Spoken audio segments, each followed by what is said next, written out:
Assalamualaikum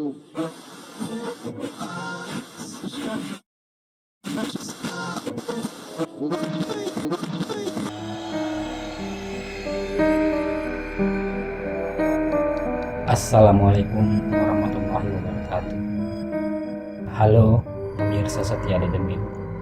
Jumpa lagi kita dalam sebuah kisah mengerikan yang dialami oleh seorang remaja putri yang bekerja sebagai asisten rumah tangga, seorang pengusaha yang bergerak di bidang agen perjalanan atau lebih dikenal dengan perusahaan travel dan penyewaan mobil berbagai kelas. Di awal kisah, tidak terjadi hal aneh di rumah tempat dia bekerja. Dia pun tampak betah dan bahagia selama bekerja di rumah Juragan Edi. Kehidupan keluarganya pun sangat terbantu secara ekonomi. Setiap habis gajian, Lia memberikan sebagian besar gajinya untuk keluarganya. Namun, menginjak hampir setahun, Lia mengalami hal aneh. Tanpa sebab yang jelas, ia jatuh sakit. Dan yang bikin anehnya lagi, tidak berapa lama kemudian, dia meninggal dunia dengan cara yang cukup mengenaskan. Seperti apa sih kisah lengkapnya? Namun, sebelum kita mendengarkan lebih jauh, silakan Anda memencet tombol subscribe agar pemirsa tidak ketinggalan kisah-kisah misteri terbaru dari kami.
Kisah ini terjadi sekitar 5 tahun yang lalu.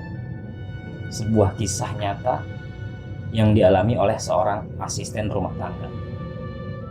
Kita sebut saja namanya Lia. Lia merupakan anak kampung yang hanya mengenyam pendidikan SLTA kelas 2 karena keterbatasan ekonomi keluarga. Orang tua Lia yang seorang tukang bangunan coba membantu Lia mencarikan pekerjaan agar bisa membantu perekonomian keluarganya. Tetapi hari ini, pekerjaan apa yang sesuai dengan pendidikan putrinya itu? Akhirnya, orang tua Lia menawarkan pekerjaan sebagai asisten rumah tangga. Hanya pekerjaan ini yang sesuai dengan pendidikan anaknya. Orang tua Lia, kita sebut saja namanya Pak Joko, coba menghubungi salah seorang juragan yang dulu ia pernah ikut kerja merenovasi rumahnya. Siapa tahu Juragan Edi bisa membantunya memberikan pekerjaan untuk anaknya tersebut. Juragan Edi adalah seorang pengusaha yang sukses yang memulai usahanya dari nol. Karena keuletan dan kesabarannya, usaha yang dia rintis dari nol tersebut kini berkembang menjadi sebuah perusahaan besar yang memiliki ratusan karyawan. Tadinya Juragan Edi adalah seorang supir taksi. Kemudian ia dengan uang tabungannya nekat membeli satu unit mobil dengan sistem leasing. Mobil tersebut ia sewakan kepada salah satu perusahaan sebagai kendaraan operasional. Karena aktivitas perusahaan semakin tinggi, pihak perusahaan pun meminta kepada Juragan Edi untuk menambah armadanya untuk menunjang operasional perusahaan. Dengan kegigihannya, Juragan Edi coba mengembangkan usahanya dengan menawarkan kerjasama ke perusahaan-perusahaan lain sebagai penyedia jasa rental mobil. Semakin lama, semakin banyak perusahaan yang bekerja sama dengan Juragan Edi. Kemudian, Juragan Edi mulai mengembangkan sayap usahanya. Dia mulai membuka perusahaan baru yang bergerak di bidang jasa perjalanan, atau lebih dikenal dengan perusahaan travel.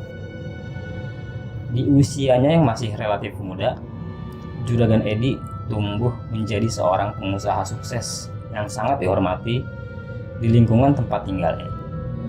Namun, Juragan Edi tidak pernah melupakan asal-usul kehidupannya.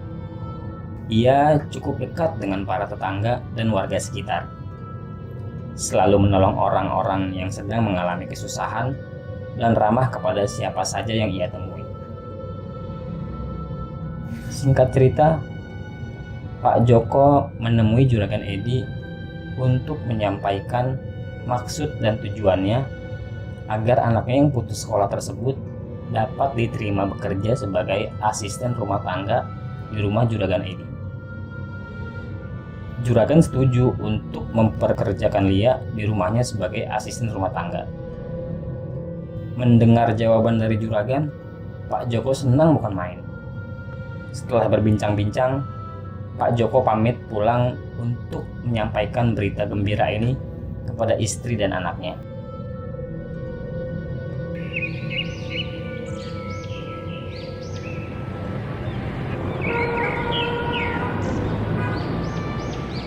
Keesokan harinya, Lia dengan ditemani seorang bapak datang ke rumah Juragan.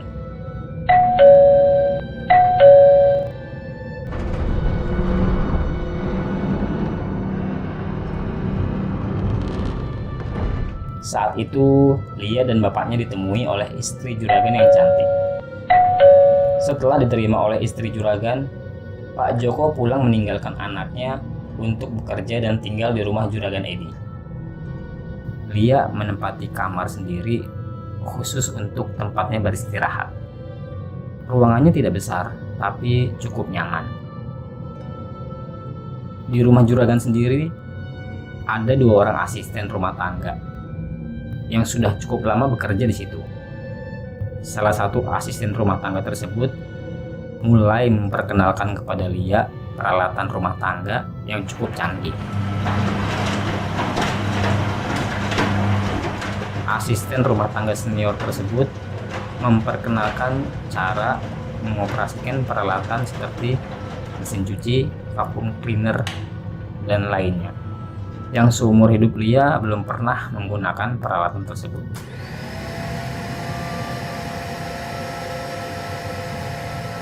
Rumah mewah tempat tinggal Juragan Edi dan keluarganya cukup besar dan memiliki pekarangan yang sangat luas. Rumah 2 lantai yang mewah dan sangat nyaman sebagai tempat beristirahat tersebut dikelilingi pohon buah-buahan yang apabila sedang panen, semua tetangga ikut merasakan. Keluarga Juragan terkenal baik dan dermawan di mata para tetangga. Dari semua kemewahan dan kemegahan tersebut, ada satu hal yang menurut Lia agak aneh. Di dalam rumah yang terdapat banyak kamar tersebut, ada satu kamar yang selalu tertutup dan dikunci. Seluruh kamar yang ada di rumah tersebut sudah pernah dimasuki oleh Lia pada saat bersih-bersih. Namun, hanya satu kamar ini saja yang belum pernah ia masuki. Lia juga sering melihat Juragan masuk ke kamar itu. Dan saat Juragan masuk sendirian, pintunya segera ditutup dan dikunci dari dalam.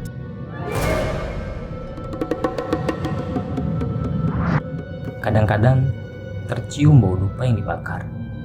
Namun, Lia tidak terlalu memperdulikan kondisi seperti itu.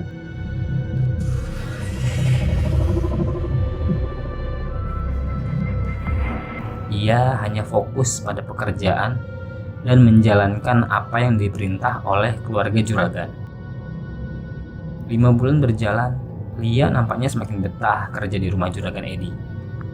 Selain bosnya baik, pekerjaannya juga tidak berat karena bos Edi hanya memiliki 2 orang anak laki-laki yang sudah remaja, sehingga bisa mengurus dirinya sendiri.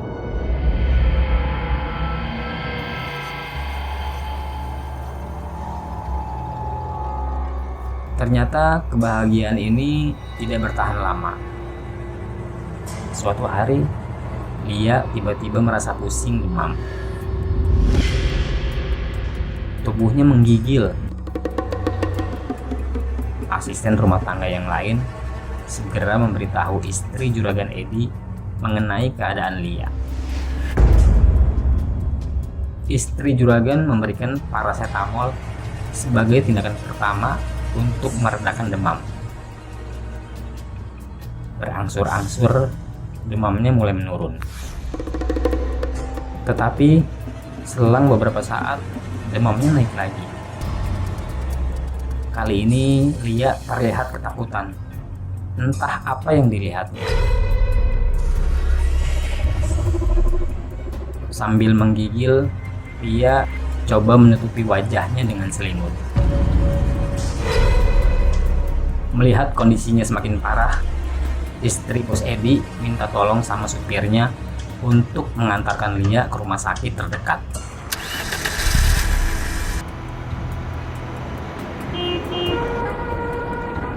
Setibanya di rumah sakit, Lia langsung dibawa ke ruang UGD. Tak berapa lama kemudian, Lia pingsan tak sadarkan diri. Para medis berusaha memberikan tindakan untuk menstabilkan kondisi Lia. Istri juragan terlihat agak panik di ruang tunggu sambil memegang ponselnya.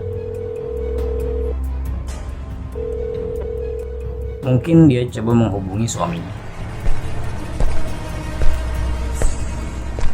Tak lama kemudian, dokter menemui istri juragan dan mengatakan kalau kondisi Lia sudah stabil. Dokter hanya mengatakan kalau Lia hanya butuh istirahat saja karena ia mengalami kelelahan. Akhirnya mereka diperbolehkan untuk pulang ke rumah.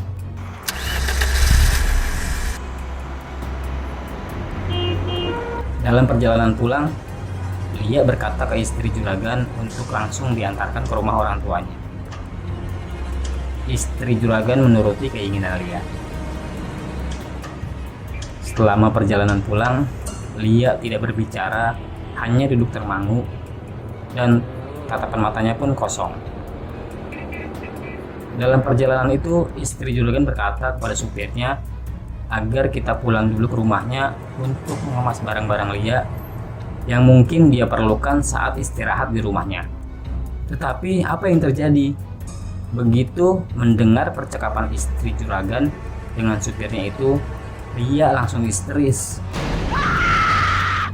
Berteriak kalau dia tidak mau ke rumah juragan lagi, walaupun hanya sebentar sekedar mengemasi barang-barangnya. Akhirnya istri juragan mengurungkan niatnya untuk pulang dulu ke rumahnya. Dan mereka langsung menuju ke kampung di mana keluarga Lia tinggal. Kampung orang tua Lia tinggal tidak terlalu jauh dari tempat tinggal juragan Edi. Hanya melewati beberapa kecamatan saja untuk sampai di rumah orang tuanya.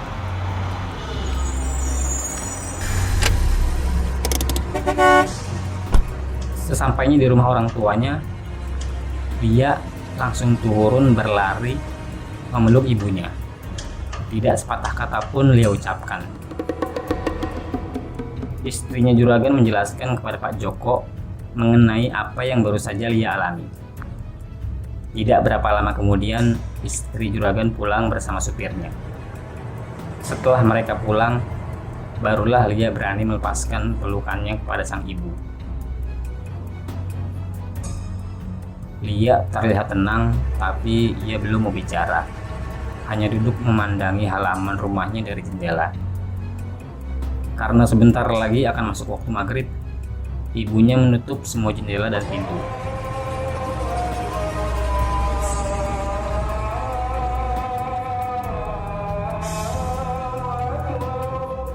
Dengan dibantu ibunya, Lia dipapah masuk ke kamar. Lia dibaringkan ibunya di atas kasur sambil diselimuti. Tak lama kemudian, Lia pun tertidur.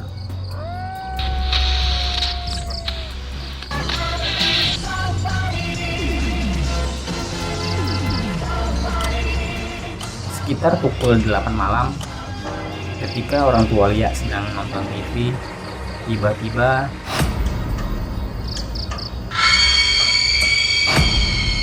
mereka dikagetkan dengan suara teriakan yang sangat memekakan telinga. Sontak ayah dan ibunya kaget dan langsung masuk ke kamar Lia.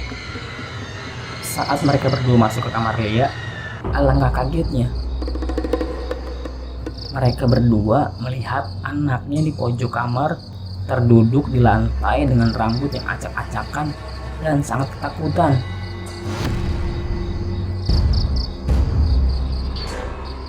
Tangannya menutupi wajah seolah tidak berani melihat apa yang ada di hadapannya. Melihat keadaan anaknya tersebut, mereka bingung harus bagaimana. Dengan spontan, ibunya memeluk, mencoba menenangkan. Namun, apa yang terjadi? Dia langsung mendorong tubuh ibunya hingga terpental. Untungnya jatuh di atas tempat tidur.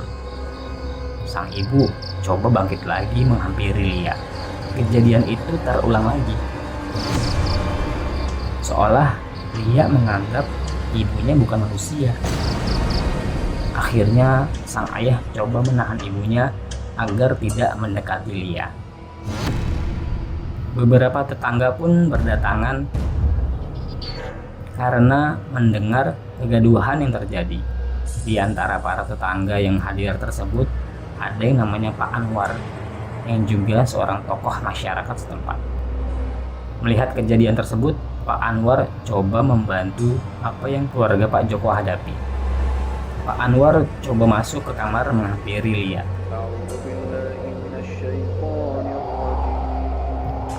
Sambil membaca doa-doa dengan ditemani Pak Joko, Pak Anwar coba mengangkat tubuh Lia.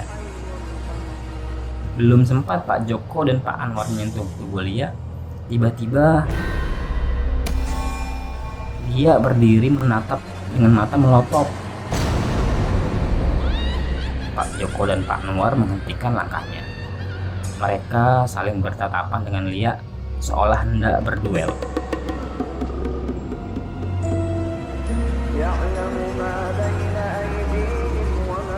Pak Anwar terus melantunkan doa-doa. Tak lama kemudian, Lia berlari menabrak Pak Anwar dan ayahnya sampai terpental. Sambil berlari, dia langsung menuju keluar rumah, kemudian loncat ke atas pagar dan langsung naik ke atas genteng. Semua yang hadir di situ terdiam menyaksikan Lia naik ke atas genteng rumah yang lumayan tinggi. Tidak ada yang bisa berbuat apa-apa. Suasananya seketika menjadi hening. Sementara Lia sendiri dengan ringannya berjalan mondar-mandir di atas genteng dengan rambut yang acak-acakan. Siapapun yang menyaksikan kejadian ini pasti bulu kuduknya berdiri. Akhirnya ada seorang yang juga masih ada hubungan saudara dengan Pak Joko datang dengan seorang tokoh spiritual dari kampung sebelah.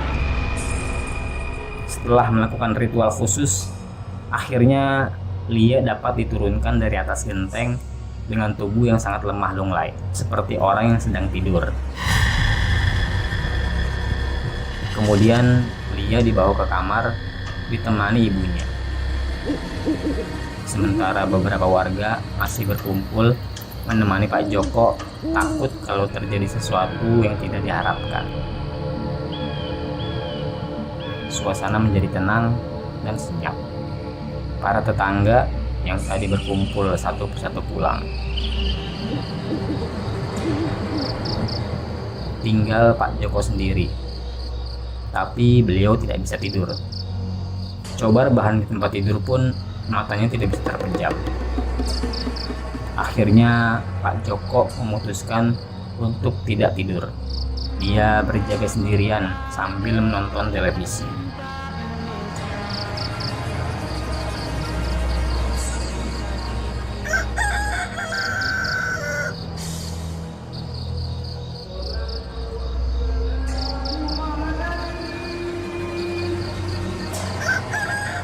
Sampai matahari terbit dari ufuk timur, keadaan Lia semakin membaik. Pagi harinya, Lia bangun dari kamar dan menghampiri ibunya yang sedang memasak di dapur. "Bu, aku lapar," kata Lia. "Kamu mau makan apa, Nak?" tanya sang ibu. "Aku minta telur ceplok ya, Bu," jawab Lia pelan. Kemudian ibunya membuatkan telur ceplok seperti yang diinginkan anaknya tersebut.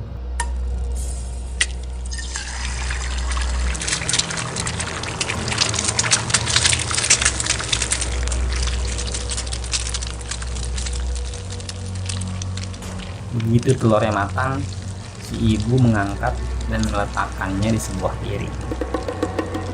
Belum sempat telur tersebut pindah ke piring, tangan Lia langsung menyomot telur yang masih panas tersebut dan langsung memakannya dengan lahap. "Bikinin lagi ya, Bu," ujar Lia kepada ibunya. Ibunya lalu membuatkan lagi telur ceploknya.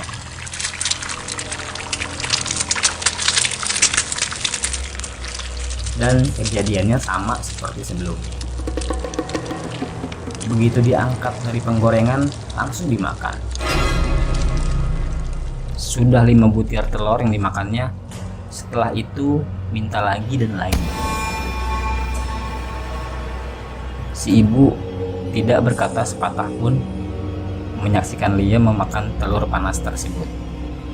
Tubuhnya merinding antara takut dan heran bercampur aduk.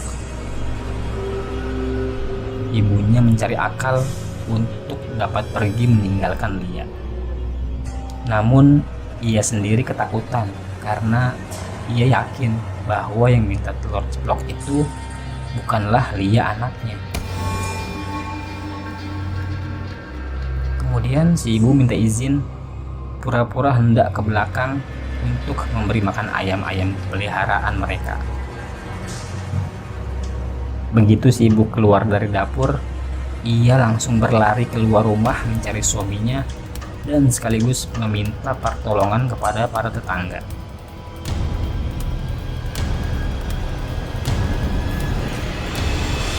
Pak Joko yang saat itu sedang berbincang dengan salah satu tetangganya kaget melihat istrinya berlari terengah-engah seperti orang ketakutan.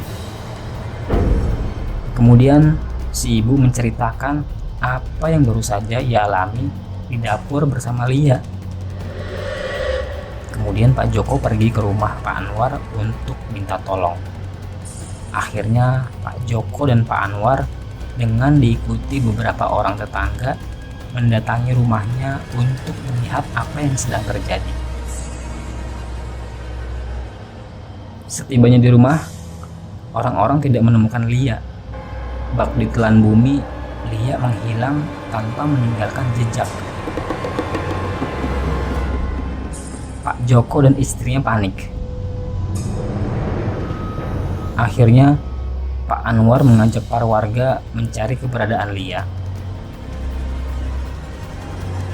Hari menjelang sore, namun Lia belum diketemukan. Sayup-sayup terdengar suara burung kedasih, menambah suasana sore itu semakin horor.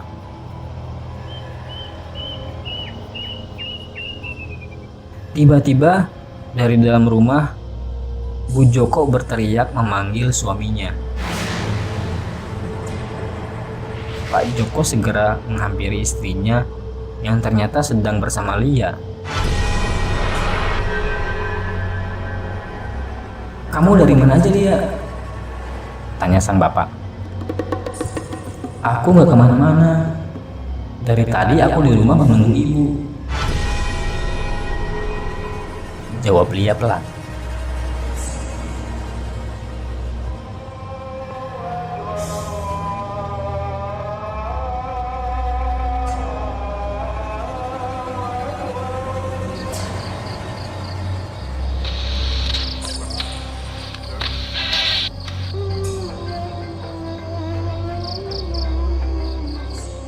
Malam harinya suasana rumah biasa saja.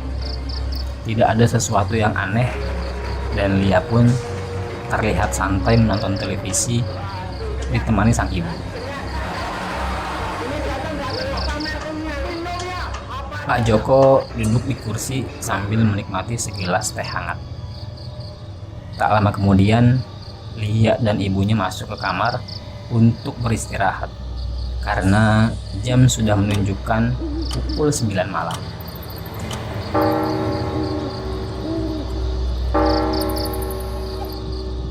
Suara burung kedasih masih sayup-sayup terdengar. Suasana rumah terasa semakin tenang. Lia pun terlihat tidur dengan pulas di sebelah ibunya. Pak Joko tetap terjaga. Kejadian malam kemarin masih membuatnya trauma. Ia tidak mengharapkan hal seperti kemarin terjadi lagi. Lama-kelamaan, Pak Joko merasakan kantuk yang luar biasa. Akhirnya, ia tertidur di atas kursi panjang di depan televisi.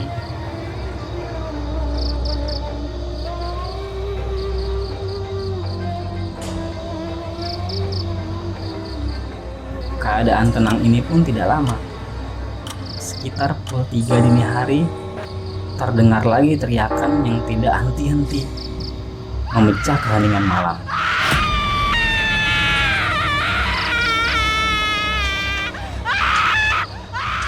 Namun, kali ini bukan suara teriakan Lia, melainkan suara teriakan istrinya. Pak Joko yang baru terlelap tidur pun langsung terbangun dan segera menghampiri istrinya.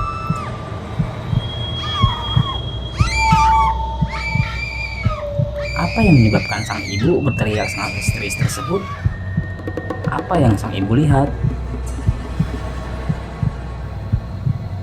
Ayah, ayah. Tangan sang ibu menunjuk ke arah tempat tidur Lia. Astagfirullahaladzim. Pak Joko terduduk lemas menyaksikan tubuh Lia seperti tercabik-cabik oleh cakaran binatang buas.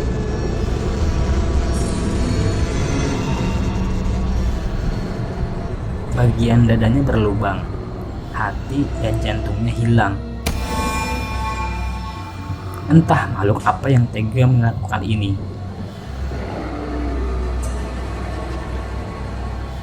Kedua orang tua Lia terlihat sangat terpukul melihat keadaan anak sematawayang mereka meninggal dengan kondisi seperti ini. Sangat mengenaskan. Tak lama kemudian sang ibu pingsan, tidak kuat melihat apa yang terjadi di hadapannya.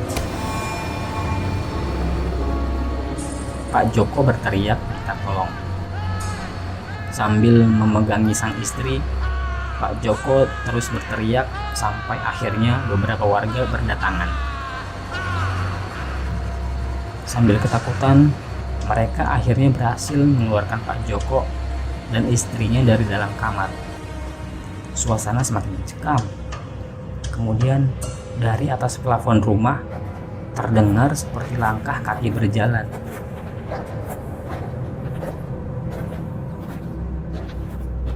Suaranya sangat keras seperti orang gemuk yang berjalan sambil menghentakkan kakinya.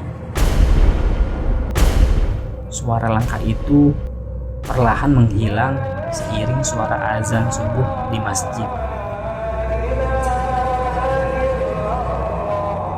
Beberapa orang memberanikan diri masuk ke kamar untuk mengeluarkan tubuh Lia dari kamarnya.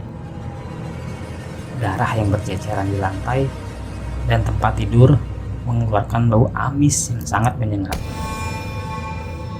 Beberapa warga yang datang ke rumah Pak Joko sempat melihat sesosok makhluk hitam berbulu yang berjalan mondar-mandir di atas rumah Pak Joko.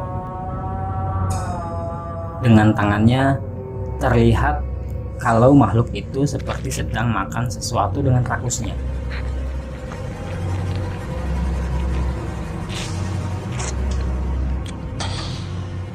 Kemudian makhluk itu pergi dengan meloncati genteng-genteng rumah warga dan menghilang di kegelapan.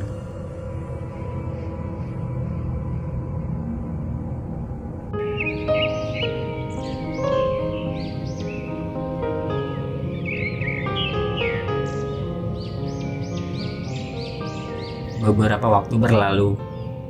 Setelah kejadian mengerikan itu, datanglah seorang bapak-bapak ke kampung ini dan dia menanyakan kepada warga yang ditemuinya di jalan.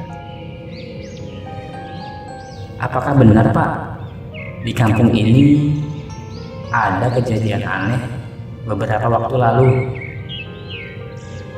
tanya si bapak kepada warga yang ia temui tersebut. "Benar, Pak, si korban merupakan anak remaja," jawab warga tersebut. Dan ia ingin sekali datang ke rumah orang tersebut. Kemudian salah seorang warga mengantarkan orang tersebut ke rumah Pak Joko. Tiba di rumah Pak Joko, suasana kesedihan masih menyelimuti rumah Pak Joko. Padahal kejadian itu sudah lebih dari sepekan. Si bapak ini akhirnya bertemu dengan Pak Joko dan istrinya. Orang tersebut mengucapkan rasa bela sungkawa yang sedalam-dalamnya atas apa yang keluarga Pak Joko alami. Lalu, siapa tamu yang datang menemui Pak Joko tersebut? Dan apa maksud dari kedatangannya? Ternyata orang tersebut adalah seorang mantan pegawai Juragan Edi. Dan ia datang untuk mencari tahu sebagaimana jalan ceritanya saat sakit sampai meninggal dunia. Mendengar cerita dari Pak Joko, orang tersebut akhirnya menjelaskan bahwa kejadian ini merupakan perbuatan jin jahat yang dipelihara oleh Juragan Edi.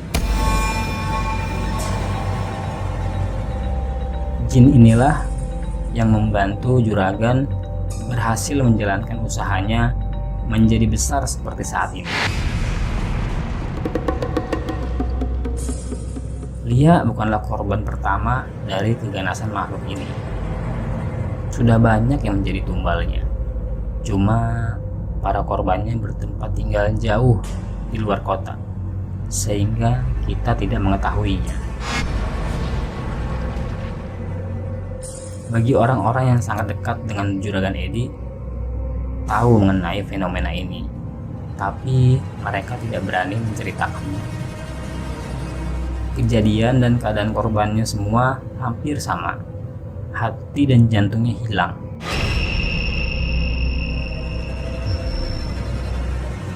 Dan untuk korbannya pun, baik laki-laki maupun perempuan sama.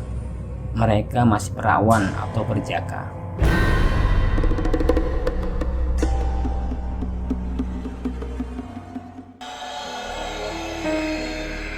Demikianlah kisah misteri yang berhasil tim Dedemit kumpulkan dari berbagai sumber dan saksi mata kejadian. Semoga kita dapat mengambil hikmah dari peristiwa ini. Sampai ketemu lagi di kisah-kisah misteri berikutnya yang gak kalah seru dan tentunya lebih menyeramkan. Akhirul kalam, wassalamualaikum warahmatullahi wabarakatuh.